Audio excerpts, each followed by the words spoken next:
Good morning बच्चों। जैसा कि आज आप देख रहे हैं कित्तीवाड़ी सीनियर सेकेंडरी स्कूल की ऑफलाइन क्लास में आप सभी का स्वागत है। कोविड-19 के तहत राज्य सरकार के निर्देशानुसार विद्यालय की ऑफलाइन क्लासें फ़िलहाल बंद हैं, इसलिए हम हर संभव प्रयास कर रहे हैं कि आपकी ऑनलाइन क्लास के माध्यम से पढ़ाई जो सुचारू रूप से चल सके। और मेरा सभी विद्यार्थियों से अनुरोध है कि आप समय पर विद्यालय में आएँ और अपने जो कोर्स वगैरह है उसको परचेज करें और अपनी पढ़ाई को नियमित रूप से लगातार पढ़ते रहें, लिखते रहें। आपको कहीं भी कोई ऐसी परेशानी नहीं आएगी, हम कामना करते हैं। फिर भी आप समझाने की कोशिश कर रहे हैं कि पूरी तरह से जिससे आपको समझ में आ जाए। तो जैसा कि आप व्हाइट बोर्ड पर देख रहे हैं कि कक्षा 10 विषय संस्कृत और संज्ञा शक्ति जो सेकंड लेसन में ये शुरू होने वाला है। फर्स्ट लेसन मैंने आपको पढ़ाया था जो जयसुर भारती नाम का लेसन था वो कंप्लीट कराया था, लेकिन अब दूसरा लेसन है संज्ञा शक्ति। बता दूं, संज्ञा शक्ति मन, संज्ञा मन संगठन में, शक्ति मन शक्ति है, यानी संगठन में ही शक्ति है। क्या एक सूक्ति है कि संज्ञा शक्ति कलव युग है, कलव युग मन कलयुग में संगठन में ही शक्ति है। यदि हम संगठन बना करके एक साथ रहेंगे तो हमारा कोई कुछ नहीं बिगाड़ सकता, और अकेला व्यक्ति जो भी रहता है वो कहीं ना कहीं धोखा खाता रहता है। इसलिए हमें हर संभव प्रयास करना चाहिए कि हम एक साथ संगठित रहें और मेलजोल मिलाप करते रहें, सबको साथ साथ रहना चाहिए। तो इसमें इसी प्रकार की एक कहानी है, तो उस कहानी को मैं आपके लिए बता देता हूं कि पशु पक्षियों के माध्यम से कहानी पंडित नारायण शर्मा ने लिखी है। उन्होंने अधिकतर कहानी क्या पशु पक्षियों के माध्यम से लिखी है और बच्चों को उसी के माध्यम से शिक्षा देने की कोशिश की है। तो इसमें इसी एक कहानी है, और कहानी का जो आदि कहानी को मैंने इस पर लिखा है क्योंकि इसमें पूरी कहानी नहीं आती, और हमारा प्रयास है कि एक लेसन कम से कम 2 से 3 दिन में पूरा कर दें। तो देखिए, इसमें मैंने आपको आदि कहानी लिखी, लेकिन कहानी इससे पहले मैं आपको एक कहानी सुनाना चाहता हूँ। इसी कहानी को कि एक गोदावरी नदी के तट पर एक बहुत बड़ा विशाल बरगद का पेड़ होता है, सैमल का पेड़ होता है। तो उस पर क्या है कि अनेक दिशाओं से रात्रि के समय पक्षी आ करके बैठ जाते थे। बैठने के बाद क्या होता है, जैसे ही रात बीतने के बाद क्या है, सुबह चंद्रमा है जो अपने छिपने को है और जो सूर्य है उदय होने को है। तो उसी समय सबसे पहले एक क्या है कि कौआ जाग जाता है, और वो कौआ एक शिकारी को अपने जंगल की ओर आते हुए देखता है। जब उन्होंने देखा कि ये शिकारी तो ऐसा लग रहा है जैसे यमराज की तरह, तो वो व्याकुल होकर के और वो चुपचाप उसके पीछे चल देता है। कुछ समय पश्चात तो देखता है कि वो शिकारी क्या है, जंगल में अपने चावल के कणों को लेता है और ज़मीन पर बिखेर देता है, और उसके ऊपर क्या जाल ढक देता है जिससे कि पक्षी आएँ और उस पर बैठ जाएं। कुछ समय के पश्चात क्या है, कबूतरों का झुंड उड़ता हुआ आता है और उन बिखरे हुए चावल के दानों को देखता है। चावल के कणों को देख करके कबूतर के भूखे तो थे ही, लेकिन उनको वो खाना चाहते थे। लेकिन तभी उनका जो एक राजा था, कबूतरों का जो सरदार था, वो उनसे मना करता है कि इस निर्जन वन में क्या है कि चावल कणों का कोई संभव नहीं है, चावल का नहीं हो सकता। ये किसी ने कोई हमें पकड़ने के लिए कोई उपाय किया है कि हम इस जाल में फंस जाएं।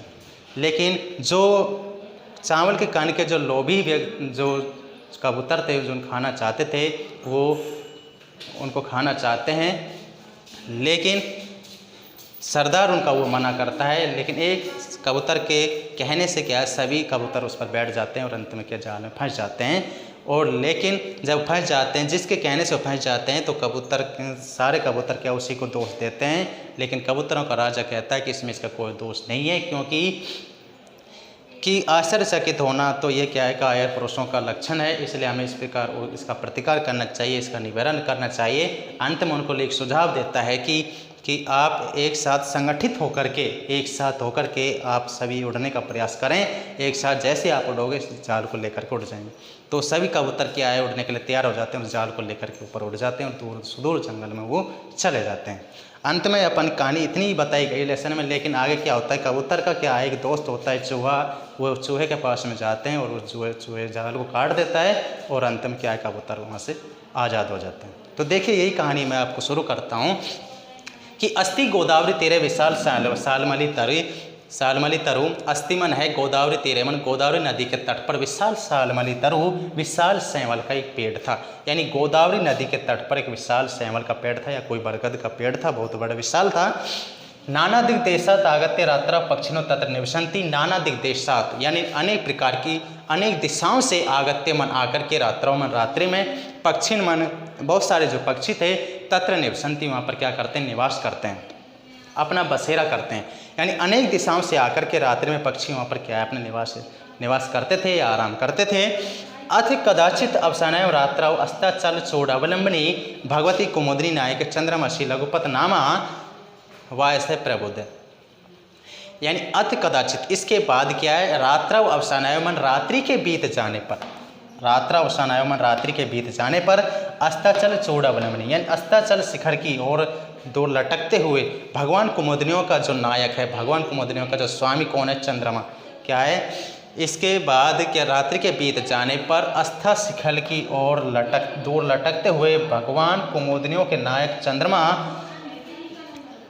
और लघुपत नामक जो कौआ है वो प्रबुद्ध मन जागा। सुबह क्या है, लघुपत नाम का जब कौआ जागा, भगवान चंद्रमा है वो छिपना चाहते हैं, सूर्य वहाँ पर क्या उदय होना चाहते हैं। यानी चंद्रमा तो अस्था शिखर की ओर अपना अपना स्थान लेना चाह रहे हैं। उसी समय जब सुबह का समय था तो एक लघुपत नामक वायस है, वायस कहते हैं कौए को। कौआ जो होता है वो सुबह जागा और कीर्तांतम एवं द्वितीयम आयंतम व्याधम अपश्यत। कीर्तांतम एवं कहते हैं यमराज के समान, द्वितीयमन द्वितीय यानी द्वितीय यमराज के समान, आयंतम आते हुए व्याधमन शिकारी को अपश्यत मन देखा। और उस लघुपत नामक जो कौआ था उसने द्वितीय यमराज के समान एक शिकारी को आते हुए देखा। क्या देखा, एक शिकारी को उसने आते हुए देखा। तम अवलोक्य अचिंत्यत तम मन, उस शिकारी को अवलोक्य मन देख करके अचिंत्यत मन सोचने लगा। और जो कौआ होता है वो उस शिकारी को देख करके चिंतित होने लगा। अथ प्रातः एव अनिष्ट दर्शनम जातम, अर्थ इसके बाद प्रातः मन प्रातःकालीन, अनिष्ट मन अशुभ दर्शनम मन दर्शन जातम मन हो गया है। और उस क्या सोचता है कि आज प्रातःकाल यानी सुबह सुबह ही अनिष्ट दर्शन हो गया है या बुरे दर्शन हो गए हैं। जैसा कि हम भी कहते हैं कि अगर हमारा दिन खराब जाता है, हमारा कोई कार्य दिन में बिगड़ जाता है तो हम भी कहते हैं कि आज ना जाने हमने किसका चेहरा देख लिया या मुंह देख लिया। तो उसी प्रकार जो लघुपत नामक जो कौआ होता है वो सुबह सुबह क्या इस शिकारी को देख लेता है तो वो कहता है कि आज मुझे बुरे दर्शन हो गए, अनिष्ट दर्शन हो गए, अमंगलकारी दर्शन। आगे न जाने किम अभिन्वितम दर्श्यति, ना जाने किम मन क्या अनभितम अनिष्टकारी दर्श्यति में दिखाएगा और ना जाने क्या अनिष्टकारी दिखाएगा या अनिष्टकारी दर्शन दिखलाएगा। अतः तद अनुसरण क्रमण व्याकुलश चलित है। अतः तद उसके अनुसरण क्रमण उसका अनुसरण करता हुआ यानी उसके पीछे चलते हुए व्याकुल होकर के चिंतित होकर के चलित मन चल देता है और उसका अनुसरण करते हुए उसके व्याकुल होकर के उसके पीछे वो चल देता है। आशा करता हूँ आपको ये पहला पैराग्राफ समझ आ गया होगा। अगर समझ नहीं आया तो एक बार पढ़ना या फिर मेरे से दोबारा पूछ लेना, समझ आ जाएगा। आगे देखिए दूसरा पैराग्राफ क्या कहता है। अथ तैन, अथ मन इसके बाद तैन व्याधैन मन उस शिकारी के द्वारा। अथ तैन यहाँ मैंने ये दो व्याधैन 2 बार लिख दिया है, इसलिए ये भी व्याधैन ये गलती से 2 बार लिख दिया था मैंने व्याधैन। तो अथ तैन व्याधैन इसके बाद उस शिकारी के द्वारा तंडुल कनान विकीर्य, तंडुल कनान मन चावल के कणों को विकीर्य मन फैला करके जालम विस्तीर्णमन क्या करता है, जालमन जाल को विस्तीर्णमन बिछा देता है या जाल को फैला देता है। इसके बाद वो शिकारी चावल के कणों को बिखेर करके वो जाल को क्या बिछा देता है या फैला देता है। और सह प्रच्छन्न भूतवा स्थित है, सहमन व चयमन और प्रच्छन्न भूतवन छिप करके प्रच्छन्न भूतवन छिप करके स्थित मन बैठ जाता है। और वो स्वयं जो शिकारी होता है चावल के कणों को बिखेर करके और स्वयं छिप करके क्या करता है, बैठ जाता है। तस्मिन् काले चित्रग्रीव नामक कपोत्राज सह परिवारो व्यति विसर्पण तान तंडुल कनान अवलोक्यामास है या एकथ्यत है। अवलोक्यामास और अपश्यत है, इन दोनों का अर्थ एक ही होगा यानी देखा। तस्मिन् एव काले, तस्मिन् उस एवं ही काले मन समय पर, उसी काल पर या उसी समय पर चित्रग्रीव नामक कपोत, चित्रग्रीव नामक कबूतराज मन कबूतरों का जो राजा था, कबूतरों के राजा क्या नाम था, चित्रग्रीव था। सह परिवारों वह अपने परिवार सहित व्यति मन आकाश में विसर्पण मन उड़ते हुए तान तंडुल कनान उन चावल के कणों को अवलोक्यामास है या अपश्यत मन वो देखता है या उसने उनको देखा। उसी समय उन चित्रगिरी नामक जो कपोतराज था, कबूतरों का जो राजा था, वह अपने परिवार के साथ आकाश में उड़ता हुआ और अपने चावल के कणों को उसने देखा।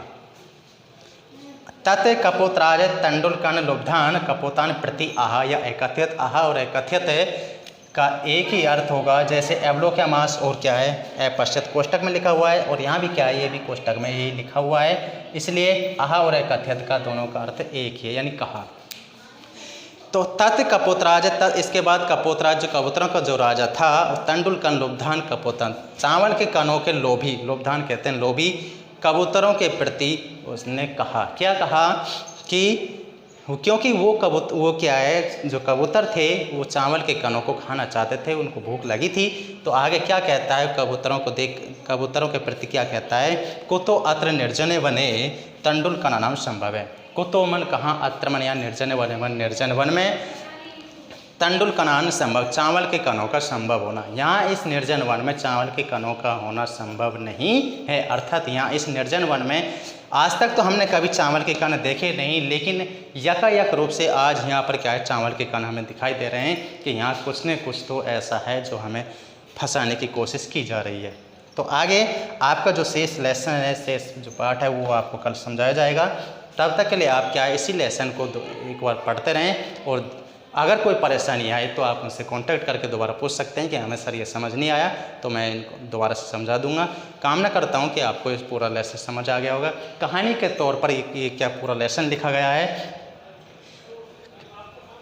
अगर इसमें कोई परेशानी हो तो मुझे बता देना, क्योंकि कहानी के एक बार आपको हिंदी में कहानी याद हो गई तो संस्कृत में तो अपने आप ही याद हो जाएगी। ठीक है, तो आशा करता हूँ कि आपको ये लेसन बिल्कुल समझ गए हो। Okay, thank you.